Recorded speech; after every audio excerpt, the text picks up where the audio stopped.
So students हम types of implementation पढ़ रहे हैं और टाइप्स ऑफ इम्प्लीमेशन में हमने जो पहला टाइप था एक्यूट इम्प्लीमेशन जो कि है वो हमने डिस्कस किया था। और एक्यूट इम्प्लीमेशन में जो चेंजेस आकर होते हैं यानी जो वस्कुलर चेंजेस आकर होते हैं और जो ल्यूकोसाइट सेलुलर इवेंट्स थे, मतलब दोनों चेंजेस हमने पढ़े थे। एक्यूट इम्प्लीमेशन ख़त्म हुआ था। आज हमारा दूसरा टाइप हम शुरू करेंगे क्रोनिक इम्प्लीमेशन, जो इम्प्लीमेशन का दूसरा टाइप है। ठीक है। सो क्रोनिक इम्प्लीमेशन क्या होता है और क्या काजेस है, ठीक है ना, और इसके फिर कितने टाइप्स है, सो ये आगे हम पढ़ेंगे। सबसे पहले हम क्रोनिक इम्प्लीमेशन फर्स्ट स्लाइड की तरफ आते हैं कि क्रोनिक इम्प्लीमेशन क्या है।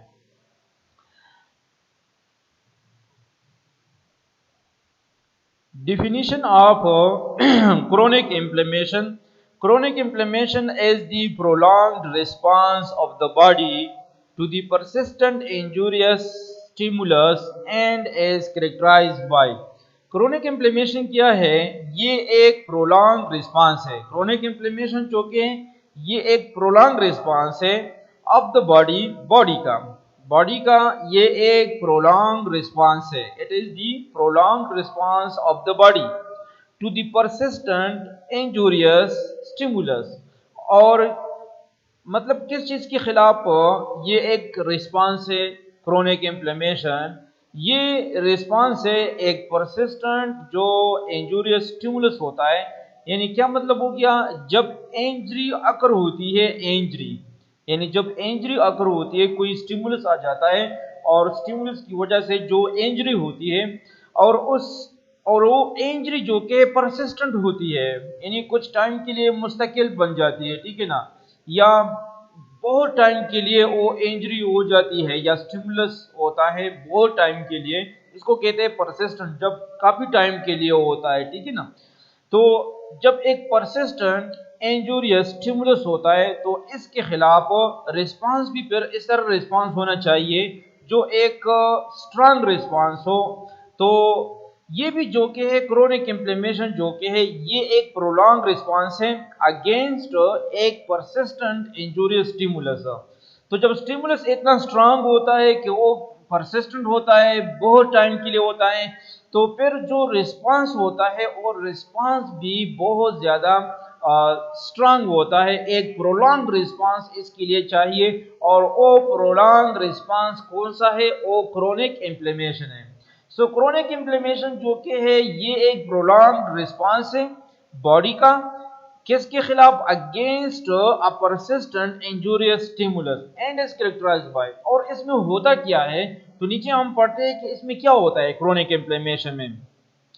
सबसे पहले इसमें क्या होता है, infiltration infiltration infiltration with mononuclear cells, infiltration with mononuclear sales.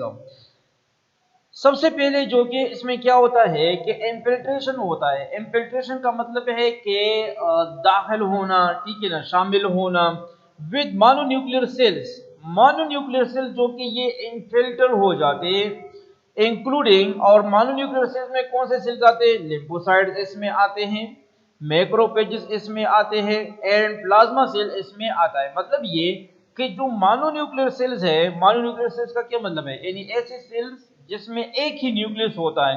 तो हमारे डब्ल्यूबीसीज में कुछ इस तरह के सेल्स है जिसमें न्यूक्लियस वन न्यूक्लियस होता है, तो इसको कहते हैं मोनोन्यूक्लियर सेल्स। तो इन मोनोन्यूक्लियर सेल्स में कौन कौन से डब्ल्यूबीसीज आते हैं, कौन कौन से व्हाइट ब्लड सेल्स इंक्लूडेड है, तो एक है लिम्फोसाइट्स, दूसरा है मैक्रोफेजेस और थर्ड प्लाज्मा सेल। यानी इस किस्म के जो मोनोन्यूक्लियर सेल्स है जिसमें लिम्फोसाइट्स आता है, मैक्रोफेजेस आता है और प्लाज्मा सेल्स, ये इनफिल्टर हो जाते हैं ड्यूरिंग क्रोनिक इन्फ्लेमेशन। दूसरा इसमें क्या होता है, tissue destruction. Tissue destruction largely induced by inflammatory cells, और इसको कौन इंड्यूस करता है, इंफ्लेमेटरी सेल्स इसको इंड्यूस करता है। यानी जिस सेल्स में इंफ्लेमेशन स्टार्ट हुआ है तो वही सेल जो कि टिश्यू डिस्ट्रक्शन इंड्यूस करता है। इंड्यूस का मतलब है खास करता है, ठीक है ना। लेकिन अब क्या हो गया कि जब इंजरी हो गया तो जो मोनोन्यूक्लियर सेल्स थे जिसमें लिम्फोसाइट्स आता है, मैक्रोफेजेस आता है, प्लाज्मा सेल्स आते हैं, ये इन्फिल्टर हो गए, ये इंजर्ड एरिया में दाखिल हो गए और वहां पर इंफ्लेमेटरी सेल की वजह से टिश्यू डिस्ट्रक्शन भी हो सकता है, ठीक है ना। ये दो किस्म के करेक्टरिस्टिक हो गए क्रोनिक इन्फ्लेमेशन की। तीसरा क्या चीज हो सकता है, एक तरफ तो इसमें टिश्यू डिस्ट्रक्शन भी होता है लेकिन रिपेयर भी होता है साथ साथ में, यानी दोबारा वाउंड हीलिंग या वाउंड रिपेयर भी होता है, involving new vessels proliferation and fibrosis. यानी न्यू वेसल जो के है ये दोबारा बन जाते हैं, अगर वेसल डिस्ट्रॉय हुए तो ब्लड वेसल दोबारा बन जाते हैं। तो जाहिर बात है जब ब्लड वेसल जो के है ये दोबारा बन जाते हैं तो जिस एरिया को ब्लड फ्लो स्टार्ट हो गया तो अब वो एरिया भी जो कि है उसमें हीलिंग स्टार्ट हो जाएगा, रिपेयर स्टार्ट हो जाएगा, ठीक है ना। क्योंकि रिपेयर के लिए या हीलिंग के लिए जितनी प्रोटीन या मटेरियल की जरूरत होती है तो वो ब्लड के थ्रू उस इंजर्ड एरिया तक पहुंचेंगे। तो जब ब्लड वेसल दोबारा बन गए, नए वेसल्स बन गए तो ब्लड फ्लो स्टार्ट हो गया इंजरस एरिया की तरफ, जहां पर इंजरी अकर हुआ है तो जाहिर बात है उसकी रिपेयरमेंट स्टार्ट हो जाएगी। तो मतलब यह है कि क्रोनिक इन्फ्लेमेशन में ये तीन चीजें अकर होती है। एक सबसे पहले क्या होता है कि जो मोनोन्यूक्लियर सेल्स है, व्हाइट ब्लड सेल्स जिसमें लिम्फोसाइट्स आते हैं, मैक्रोफेजेस आते हैं एंड प्लाज्मा सेल्स, ये इंजर एरिया में दाखिल हो जाएंगे। दूसरा क्या होता है कि हो सकता है कि इंफ्लेमेटरी सेल्स की वजह से, यानी जिन सेल्स में इंफ्लेमेशन हुआ है उसकी वजह से टिश्यू जो के ये डिस्ट्रॉय भी हो, ठीक है ना। ये tissue destruction is also one of the part of chronic inflammation. यानी टिश्यू डिस्ट्रक्शन भी क्रोनिक इंफ्लेमेशन का एक पार्ट हो सकता है। यानी क्रोनिक इंफ्लेमेशन में ये भी पॉसिबल है कि टिश्यू डिस्ट्रक्शन अकर हो सके। और ये क्यों होता है, ये इंफ्लेमेटरी सेल की वजह से होता है, इंफ्लेमेटरी सेल की वजह से। थर्ड क्या होता है क्रोनिक इन्फ्लेमेशन में, रिपेयर या वाउंड हीलिंग। और वाउंड हीलिंग क्यों होता है, क्यों रिपेयर, दोबारा रिपेयरमेंट स्टार्ट हो जाती है जो टिश्यूज हमारे साथ डिस्ट्रॉय हुए थे। It is because of the formation of new blood vessels. New vessels की फॉर्मेशन की वजह से चांसेस होती है कि दोबारा वाउंड हीलिंग और रिपेयर स्टार्ट हो जाए। इन ये तीन किस्म की चीजें अकर होती है। It means chronic inflammation as the process. अब इसका मतलब ये हो गया कि क्रोनिक इन्फ्लेमेशन जो कि है ये एक ऐसा प्रोसेस है इन विच डिस्ट्रक्शन, जिसमें डिस्ट्रक्शन जो कि है, इन विच डिस्ट्रक्शन एंड रिपेयर, और रिपेयर जो कि है and repair processes go side by side. यानी ये दोनों प्रोसेस जो कि है साइड बाय साइड ये अकर होते हैं। It means chronic inflammation is the process in which destruction and repair processes go side by side. क्योंकि हमने एक तरफ हमने पढ़ा कि टिश्यू डिस्ट्रक्शन भी इसमें अकर हो सकता है क्रोनिक इन्फ्लेमेशन में, और फिर हमने कहा कि ब्लड वेसल्स की फॉर्मेशन की वजह से दोबारा रिपेयरमेंट भी हो सकता है कि टिश्यू दोबारा रिपेयर हो जाए। तो एक तरफ टिश्यू डिस्ट्रक्शन भी हो रहा है और दूसरी तरफ रिपेयर या वाउंड हीलिंग भी होती है। So it means that chronic inflammation is the process, कि क्रोनिक इन्फ्लेमेशन इस तरह का एक प्रोसेस है इन विच डिस्ट्रक्शन एंड रिपेयर प्रोसेसेस, जिसमें डिस्ट्रक्शन और रिपेयर जो प्रोसेसेस है ये गो साइड बाय साइड, ठीक है ना। इन दोनों अकर होते हैं इसमें क्रोनिक इन्फ्लेमेशन में। So again I repeat this slide, थोड़ा इसको दोबारा रीड करते हैं। Chronic inflammation is the prolonged response of the body to the persistent injurious stimulus and is characterized by infiltration with mononuclear cells including lymphocytes, macrophages and plasma cells. Tissue destruction which is largely induced by inflammatory cells. And repair involving new vessels proliferation and fibrosis. It means chronic inflammation is the process in which destruction and repair processes go side by side. So next slide की तरफ बढ़ते हैं। Chronic inflammatory sales, क्योंकि chronic inflammation हमने start किया है तो एक हमने पहले स्लाइड में इसकी डिफिनेशन की, अब दूसरे स्लाइड में जो कि है क्रोनिक इन्फ्लेमेटरी सेल्स हम पढ़ेंगे कि क्रोनिक इन्फ्लेमेटरी सेल्स कौन कौन से सेल्स है या कौन से ऐसे सेल्स है जो क्रोनिक इन्फ्लेमेशन में हिस्सा लेते हैं। जिस तरह हमने पढ़ा था कि एक्यूट इन्फ्लेमेशन में न्यूट्रोफिल जो कि बहुत ज्यादा डोमिनेंट होते हैं, प्रोमिनेंट होते हैं, ठीक है ना। सो क्रोनिक इन्फ्लेमेशन में, एक्यूट इन्फ्लेमेशन में न्यूट्रोफिल जो कि ज्यादा प्रोमिनेंट थे, लेकिन क्रोनिक इन्फ्लेमेशन में कौन कौन से सेल्स है? एक है लिम्फोसाइट्स, दूसरा मैक्रोफेजेस और third plasma cells. So lymphocytes, macrophages and plasma cells, these three types of cells are mostly prominent and chronic inflammation, या इसको chronic inflammatory cells भी कहते हैं, ठीक है, क्योंकि ये तीनों किस्म के सेल्स, जिसमें एक lymphocytes आता है, मैक्रोफेजेस आता है और प्लाज्मा सेल्स, ये तीनों जो कि ज्यादा प्रोमिनेंट होते हैं क्रोनिक इन्फ्लेमेशन में, तो इसलिए इसको क्रोनिक इन्फ्लेमेटरी सेल्स भी इसको कहते हैं। तो ये बात भी क्लियर हो गया कि कौन से ऐसे इन्फ्लेमेटरी सेल्स है या कौन से WBCs, व्हाइट ब्लड सेल्स है जो क्रोनिक इन्फ्लेमेशन में इन्वॉल्व होते हैं। नेक्स्ट स्लाइड की तरफ जाते हैं। काजेस ऑफ क्रोनिक इन्फ्लेमेशन हम पढ़ते हैं कि क्रोनिक इन्फ्लेमेशन के क्या काजेस हो सकते हैं। तो पहला काज क्या है? पहला काज नंबर 1, अनरिजॉल्व्ड एक्यूट इन्फ्लेमेशन, यानी अगर एक्यूट इन्फ्लेमेशन जो पहला टाइप है जो हमने पढ़ा पहले लेक्चर में, अगर ये एक्यूट इन्फ्लेमेशन जो कि टाइम पर रिजॉल्व न कर सके इंजरी को, सो एक्यूट इन्फ्लेमेशन के बाद फिर चांसेस होते हैं कि क्रोनिक इन्फ्लेमेशन स्टार्ट हो जाए। अगर एक्यूट इन्फ्लेमेशन अनरिजॉल्व करे, यानी अनरिजॉल्व का क्या मतलब है कि अगर एक्यूट इन्फ्लेमेशन इंजरी को या किसी भी इन्फेक्शन को सॉल्व नहीं कर सके, यानी ये रिजॉल्व या टिश्यू या सेल की रिजोल्यूशन काज ना कर सके, जो हमने पहले लेक्चर में, कल वाले लेक्चर में हमने पढ़ा था रिजोल्यूशन की, रिजोल्यूशन क्या होता है, ठीक है ना। तो अगर एक्यूट इन्फ्लेमेशन किसी भी इन्फेक्शन को या इंजरी को रिजॉल्व ना कर सके, तो फिर इस तरह के अनरिजॉल्व कंडीशन में एक क्रोनिक इन्फ्लेमेशन जो कि ये वाकया हो सकता है। सो काज ऑफ क्रोनिक इन्फ्लेमेशन में पहला नंबर काज क्या है? Unresolved acute inflammation. तो इसका क्या मतलब है? इसका मतलब ये है कि अगर एक्यूट इन्फ्लेमेशन इंजरी को या इन्फेक्शन को रिजॉल्व ना कर सके, तो ऐसे हालात में क्रोनिक इन्फ्लेमेशन फिर क्या होता है? स्टार्ट हो जाता है।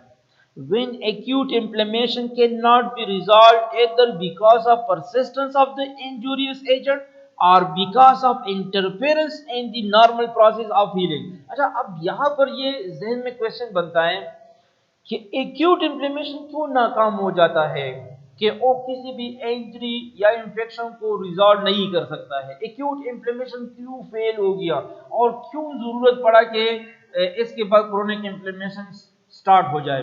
सो एक्यूट इन्फ्लेमेशन इसलिए अनरिजॉल्व्ड हो जाता है, या एक्यूट इन्फ्लेमेशन इसलिए इन्फेक्शन या इंजरी की रिजोल्यूशन में फेल हो जाता है, क्योंकि जो बिकॉज ऑफ परसिस्टेंस, अब पहला वर्ड ये यहाँ पर बताता है कि persistence of the injurious agents, क्योंकि जो कॉजेटिव एजेंट है, कोई वायरस है, बैक्टीरिया है, रेडिएशन है, यानी जिस वजह से इंजरी अगर हुआ है, तो जो इंजूरियस एजेंट है या जिस जो कॉजेटिव एजेंट है वो परसिस्टेंट है।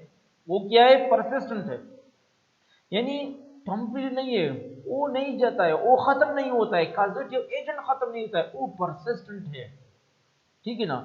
और एक तो ये वजह हो सकता है कि जो कॉजेटिव एजेंट है ये परसिस्टेंट होता है, और इस वजह से एक्यूट इन्फ्लेमेशन जो कि ये किसी भी इन्फेक्शन या इंजरी को रिजॉल्व नहीं कर सकता है। या दूसरा रीजन क्या बताता है? या because of interference in the normal processes of healing, या अगर हमारे साथ हीलिंग हो रहा है एक्यूट इन्फ्लेमेशन में, लेकिन हीलिंग का जो नॉर्मल प्रोसेस है इसमें कोई इंटरफेरेंस आ गया, इसमें कोई इस तरह इंटरफेरेंस आ गया कि वो हीलिंग प्रोसेस जो के है ये स्टॉप हो गया, ठीक है ना। तो इस वजह से भी एक्यूट इन्फ्लेमेशन फेल हो जाता है रिजोल्यूशन में, इन्फेक्शन रिजोल्यूशन में या इंजरी रिजोल्यूशन में, और फिर क्या हो जाता है? क्रोनिक इन्फ्लेमेशन स्टार्ट हो जाता है।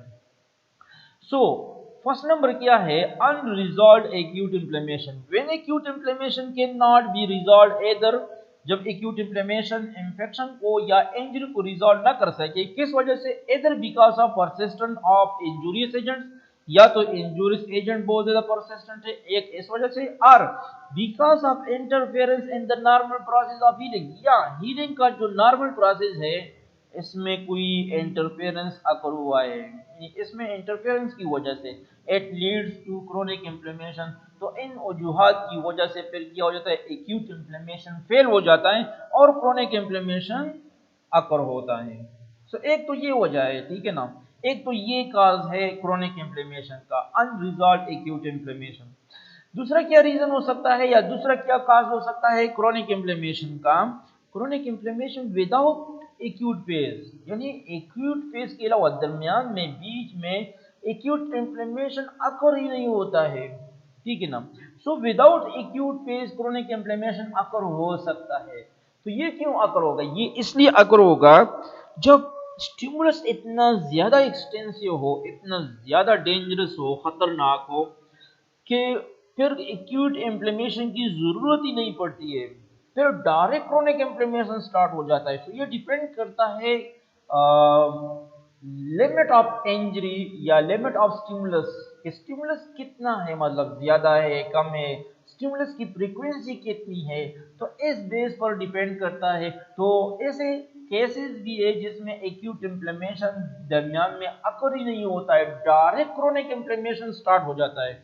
सो क्रोनिक इन्फ्लेमेशन विदाउट, एक तो हमने ये पढ़ा कि एक्यूट इन्फ्लेमेशन होगा और इसके बाद क्रोनिक इन्फ्लेमेशन, और इस तरह की कंडीशन सिचुएशन क्यों अकर होता है, तो ये पहले रीजन में हमने पढ़ा कि इंजुरियस एजेंट इतना ज्यादा स्ट्रांग हो, या हो सकता है कि हीलिंग प्रोसेस में कोई इंटरफेरेंस अकर हो सके, ठीक है ना। एक तो हमने ये स्टोरी पढ़ाई, ठीक है ना।